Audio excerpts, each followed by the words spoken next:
Nah, setelah kita mengetahui gimana caranya biar kita bisa mengalirkan marah itu, yaitu tadi dengan mempunyai kemampuan assertiveness dan forgiveness.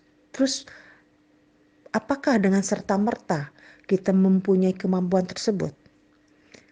Jawabannya adalah tidak. Karena apa? Segala sesuatu butuh proses, ya. Tidak ada yang instan. Indomie aja yang disebut mie instan tetap harus memerlukan 3 menit untuk masak.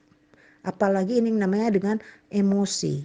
Nah, ada tahapan-tahapan untuk melepaskan emosi negatif kita. Ya, disebutnya dengan konsep 4A, yaitu aware, accept, allow, dan away.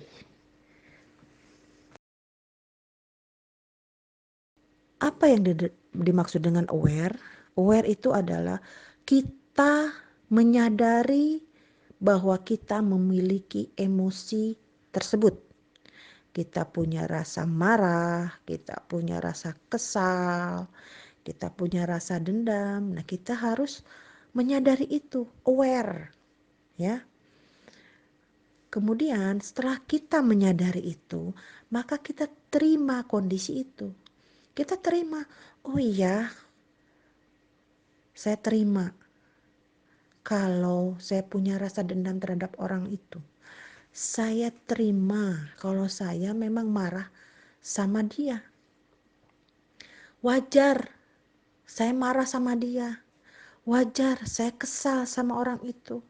Wajar saya dendam terhadap orang itu. Kita terima, ya. Jadi jangan kita sudah sadar kalau kita punya emosi ini, tapi kita tetap denial. Enggak kok. Iya, emang gue kesel, tapi enggak kok tapi gue baik-baik aja. Nah, enggak seperti itu, gitu. Ya, ya saya kesal sama orang itu. Ya karena begini. Wajar dong kalau saya merasa kesal. Nah, itu sudah mulai bisa dalam tahap proses penerimaan. Kemudian izinkan diri kita untuk mempunyai perasaan tersebut. Tadi sudah kita sadari kita punya perasaan negatif tersebut. Kemudian kita sudah menerima kondisi tersebut. Oke, it's okay buat saya untuk mempunyai perasaan itu, untuk mempunyai rasa marah. Kemudian izinkan. Oke, saya mengizinkan diri saya untuk mempunyai rasa marah tersebut. Kemudian away. Nah, away itu keluarkan, ya. Nah, cara mengeluarkannya itu bagaimana? Gitu. Nanti ada teknik-tekniknya untuk mengalirkan atau melepaskan emosi tersebut. Nah, tadi sudah dibahas mengenai tahapan pelepasan emosi. Yang pertama adalah aware. Nah, gimana caranya agar kita bisa aware terhadap emosi yang kita miliki, gitu kan? Kita harus mempunyai namanya self awareness atau kesadaran diri terhadap emosi yang kita miliki, ya. Nah, untuk mempunyai kesadaran diri ini, maka kita harus menghindari yang namanya burnout.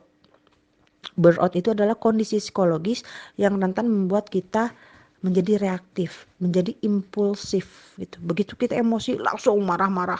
Wow, pecahin piring atau apa, nendang dan sebagainya gitu kan. Nonjok dinding dan sebagainya. Nah, itu kita harus menghindari kondisi seperti itu agar apa? Agar yaitu tadi kita tidak mengalami kondisi burnout gitu. Jadi kita menghindari itu sehingga kita bisa menjadi pribadi yang responsif. Nah, tadi sudah dijelaskan gimana caranya biar kita tidak burn out, kemudian biar kita tadi bisa away emosi negatif kita. Ini ada beberapa teknik relaksasi atau cooling down system, ya. Misalnya yang ada intensif melakukan sehat. Sehat itu self healing terapi. Self healing terapi itu banyak macamnya ya. Bisa menulis, kemudian bisa bermeditasi, atau bisa juga bermonolog dengan empty chair, ya, seolah-olah orang yang kita kesalkan, kita sebelin itu ada di depan kita, terus kita ungkapkan perasaan kita. Nah, bisa seperti itu. Kemudian juga ada yang namanya butterfly hug, ya. Butterfly hug itu contohnya kita seperti memeluk diri sendiri. Ini biasanya kalau di seminarnya kita ada praktek gitu. Nah, kemudian ada faith in belief, yaitu keimanan ya, dan keyakinan kita. Kemudian aktifkan PFC kita, PFC kita ya, prefrontal cortex. Jadi otak logika kita gitu. Kemudian kita sering melakukan refleksi atau reframing. Jadi dari setiap kejadian membuat kita emosi, kita melakukan refleksi atau reframing. Misalnya kita kesal sama orang, eh tapi akhirnya kita reframing. Oh, ternyata orang itu melakukan hal yang mengesalkan kepada kita. Akhirnya kita bisa belajar untuk lebih bersabar.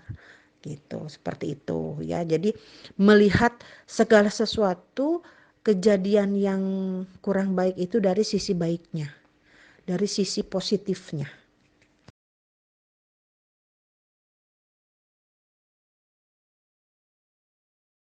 Nah, sesuai dengan tema kita bahwa mengalirkan emosi menjadi potensi yang baik itu, maka setelah kita mempelajari bagaimana apa yang emosi kita rasakan, bagaimana cara mengalirkannya, jadi kita alirkan emosi kita itu agar menjadi potensi yang baik. Kok bisa menjadi potensi? Bisa dengan cara apa? Dengan cara kita belajar literasi emosi. Apa itu literasi emosi? Nah, emang ada literasi emosi.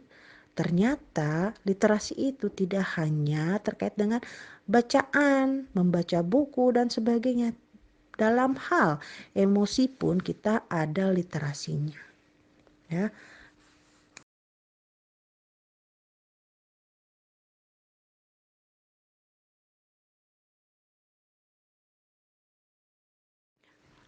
Hal pertama yang harus kita lakukan dalam mempelajari literasi emosi ini, kita harus paham berada di zona manakah emosi kita, apakah biru, hijau, kuning, atau merah. Nah, kalau yang merah itu tadi yang kita pelajari mengenai anger management ini kan, gitu. Nah, ini kita harus paham di zona apa emosi kita, gitu. Karena terkadang banyak sekali orang yang tidak memahami emosinya sendiri. Ada di zona apa gitu emosinya. Yang penting pokoknya saya ini aja, sedih aja, tapi sedihnya bagaimana, nah belum paham gitu. Bahkan terkadang anak-anak itu yang harus lebih secara dini diajarkan bagaimana mereka mengenali emosi yang dimiliki. Karena ini akan eh, besar pengaruhnya untuk kehidupan sosial mereka di masa depan.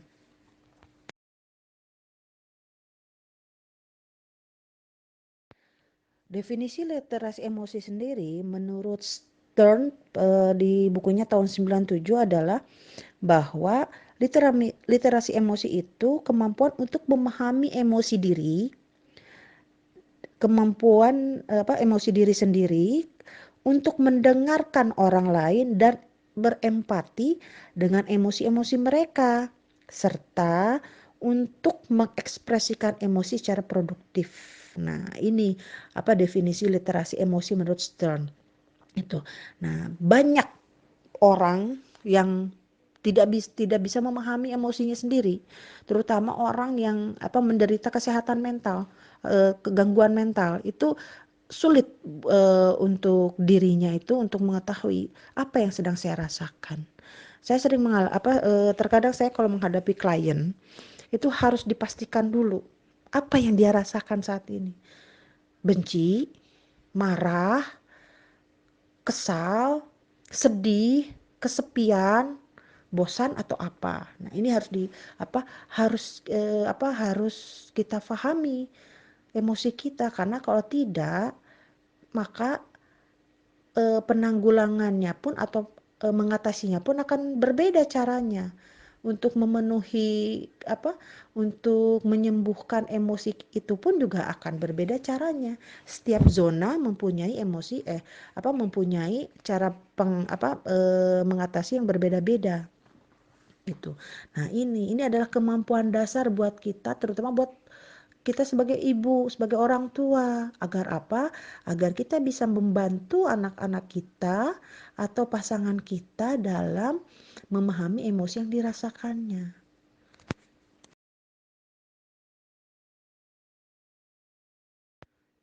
Nah, kemampuan mengetahui kemampuan literasi ini mempunyai 5 dimensi. Yang pertama, kita harus mempunyai kemampuan mengetahui perasaan diri kita. Ya. Kemudian kita juga harus mempunyai kemampuan mengakui perasaan kita yang seperti tadi ya, aware, kemudian accept ya. Nah, kemudian kemampuan untuk lebih memahami dunia dan konteks emosinya gitu kan. Kemudian kemampuan untuk mengatasi dan memperbaiki kerusakan emosi serta kemampuan berempati. Nah, dalam belajar literasi emosi ini harus ada 5 kemampuan ini gitu. Nah, diawali dengan kemampuan untuk mengetahui perasaan diri kita sendiri dulu gitu. Kita tidak akan bisa berempati kepada orang lain apabila kita tidak bisa memahami perasaan kita sendiri. Ya gimana kita bisa bisa berempati kepada orang lain sementara kita sendiri mempunyai kesulitan untuk mengetahui apa yang saya rasakan ini gitu ya.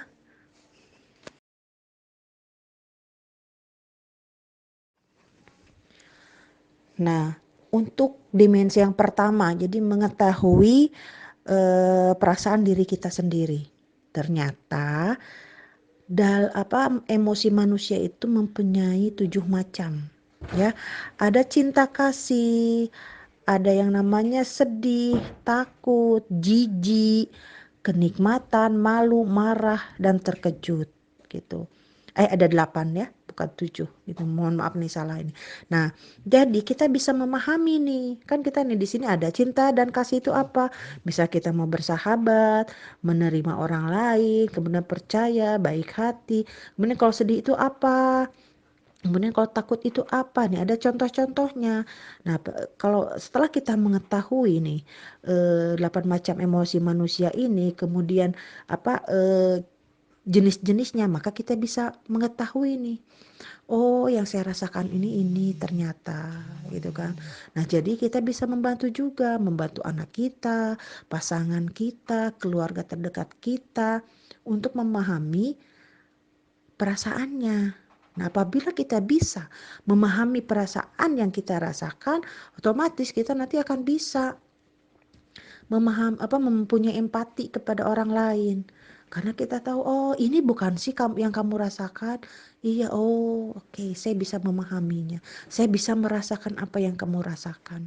Dan itu tidak hanya lip service bisa merasakannya, tapi emang beneran kita bisa merasakan apa yang dia rasakan.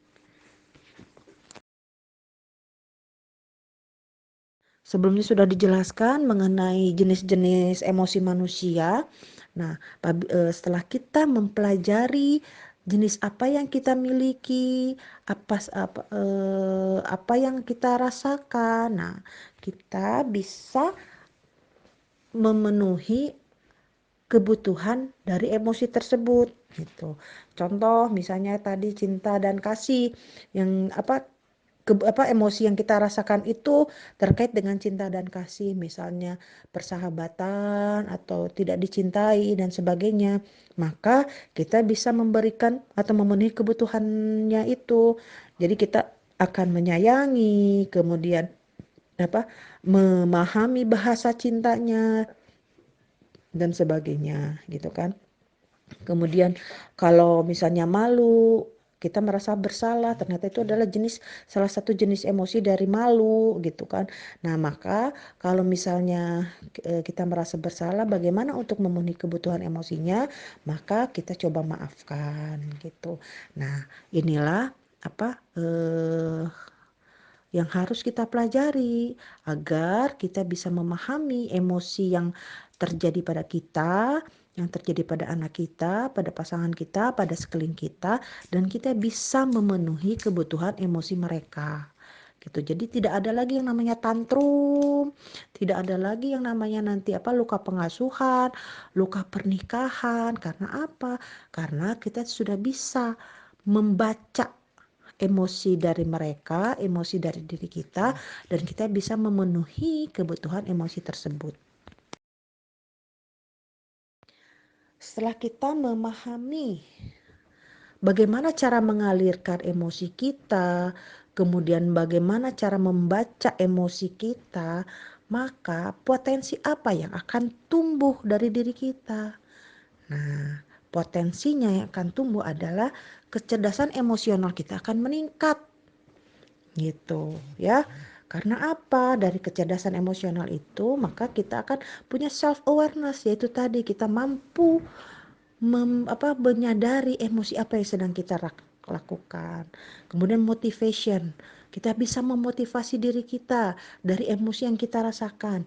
Kemudian kita akan mempunyai rasa empati, kemudian kita lebih mempunyai kemampuan dalam hal sosialisasi, dan kemudian self regulation gitu ya. Jadi aturan-aturan yang kita tentukan untuk diri kita sendiri. Nah, oleh karena itu, apapun emosinya, baik emosi negatif maupun emosi positif, harus dialirkan, terutama untuk emosi negatif. Karena apa? Yaitu tadi, apabila kita bisa mengalirkannya, bisa mengendalikannya, maka ternyata itu bisa menjadi potensi dalam diri kita. Gitu ya. Jadi apapun emosi yang kita rasakan, kita tidak boleh menahannya, tidak boleh meredamnya, tidak boleh melupakannya, tapi harus dialirkan. Oke, demikian materi yang bisa saya sampaikan malam ini. Terima kasih atas waktu dan kesempatannya. Wassalamualaikum warahmatullahi wabarakatuh.